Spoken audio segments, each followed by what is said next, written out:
and says essentially that this IEPA, this law that grants the president emergency powers, did not, it looks like by this first blush reading by the Chief Justice here, does not give him the power to levy these tariffs that he's levied. Part of this initial opinion says the words regulate and importation. The president says that gives him the independent power to impose tariffs on imports from any country, any product, any rate, any time. These words, it says, cannot bear such weight. We know we've got a dissent by Justice Kavanaugh, by Thomas and Alito, it looks like, and those were the three we thought during the arguments, if anyone would be persuaded to allow the president to move forward with these tariffs, they would be the ones to do it. So at first blush, like I said, there are multiple parts and concurrences to this opinion, but it looks like what the primary holding is going to be is that these tariffs cannot be used in the way that the president had tried to use them. Let me get you to the closing paragraph that we have in this initial opinion here. It says, the president asserts the extraordinary power to unilaterally impose tariffs of unlimited amount, duration, and scope. In light of the breadth, history, and constitutional context of that asserted authority, he must identify clear congressional authorization to exercise it, meaning. So what we see here, Supreme Court came down and issued a ruling on Trump's tariff case. They basically said that Trump doesn't have the power and it's illegal that he is issuing tariffs by himself. That's all it is. This is not a big deal. This is actually a win-win for President Trump because he can still use the trade laws and the other tariff laws to his fullest extent and still be able to levy these tariffs on different countries. He already just did a 10% global tariff on all the countries. So this does not stop him. The reason why he did that, I believe that he already knew this was going to happen, but he used it to be able to get a lot of deals done in his first year. He knew that people were going to fight against this. He already knew that this probably might have been a little legal, and he knew the Supreme Court was going to go against him, but he still used it, and then he waited and used the time that it takes to fight this. But the key thing about this is you're going to hear the Democrats talking about they won, but the key thing is the Supreme Court didn't rule on the money. So does the money go back to these companies? What happens? And Trump even said it in his speech. He said they didn't rule on the money. So now we're going to have to go through litigation for the next 2 to 5 years just to see where the money goes. So at the end of the day, these companies or these businesses, these people that said that they're failing, they still are not going to get the money back. And then Trump is still going to use different trade laws that's been tried and tested already through the law, already through the court. He's still going to levy these tariffs. So nothing changes. It's just going to be a little bit longer because he has to get congressional approval, but he's going to use the trade laws that's already been tried and tested.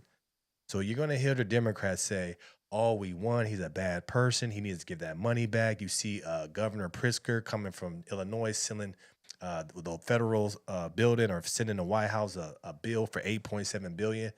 Nobody's getting that money back anytime soon. Nobody. Because the Supreme Court didn't say you have to give the money back. Now that goes back into litigation. Funny thing is, I always say this, democracy is the worst thing ever for America, depending on the side that you're on. If you're on the side of, I'm trying to get my money back, it's going through litigation. Democracy steps in. Now it's going to take 2 to 5 years to figure out who gets the money, when they get the money, how much money, all of that. And Trump knows that.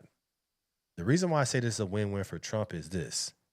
If the economy does do good, because they said the stock market went to record highs today because of this news, that still makes Trump look good because the stock market and then the economy is going to do better if it does under Trump's rule. So he's still going to take credit. If it fails, if the economy still go down, down, down, then what happens? He's going to be like, I told you. It's going to make him look good. He put himself right in the middle to no matter what happens, it's going to make him look good. That's the thing you got to understand about this case. He put himself right in the middle. If it does bad, if the economy keeps tanking, he's going to be like, see, I told you, the tariffs. What I'm going to tell you is about the tariffs. When these companies say they get an opportunity, say they do have less tariffs, say they do you think they're going to bring the price down to where you can afford it? Absolutely not. They're still going to keep their price high because a lot of these companies care about what? Profits. So that's what Trump was trying to do, get that money from them so he can give it to the people and do all these things to help the people. But no, you guys want to be hard-headed, and you're going to hear the Gavin Newsoms come out, all these people that are against Trump say he's a madman and stuff like that. but he played this perfectly. I like the way he played it. If he wants to do it, he's got to show that Congress has allowed him to do it. But they say IEPA, this emergency powers law, contains no reference to tariffs or duties. The government points to no statute in which Congress used the word regulate to authorize taxation. And until now, no president has ever read IEPA to confer such powers. We claim no special competence in matters of economics or foreign affairs, but we claim only, as we must, the limited role assigned to us by Article 3 of the Constitution. Fulfilling that role, we hold that IEPA does not authorize the president to impose tariffs. We'll keep reading. That is the first blush, authored by the Chief Justice John Roberts. What I say about President Trump, he's calculated. I think the best thing that ever happened to President Trump is when he lost to Joe Biden, because then he was able to go back and prepare for 4 years and say, this is how we're going to do it. How can I get the power to make the fastest change in my first year? I'm going to use the IEPA rule. And I know people say I probably shouldn't use it. It might be illegal. They're going to fight it in court. Court takes time. I'm still going to be able to levy these tariffs. I'm still going to be able to get Greenland. I'm still going to make China stop the fentanyl. I'm still going to make Mexico help us out. I'm going to use these tariffs to the fullest extent of my power until they say I can't use it. And then I'll just go back to the trade laws. He could have easily started with the trade laws because it's already there. But that takes time. I need Congress approval, the House, the Senate. Even though I got the majority, that still takes time. I don't want to hear that. My first year, I want to come out the gates blazing. And that's what he did. He found a law. He found a rule that he can use that can help him do what he needs to do in his first year.